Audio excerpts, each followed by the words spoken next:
కన్నీటితో పిడికెడు విత్తనములు విత్తువారు, కన్నీటితో పిడికెడు విత్తనములు విత్తువారు, సంతోషగానముతో పంటను, సంతోషగానముతో పంటను యుక్త కాలమున కోసెదరు, యుక్త కాలమున కోసెదరు.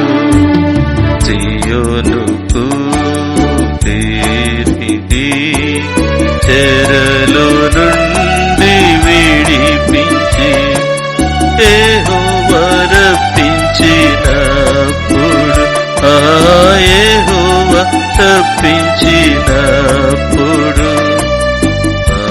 మనము కలగన్నా వారి వాలే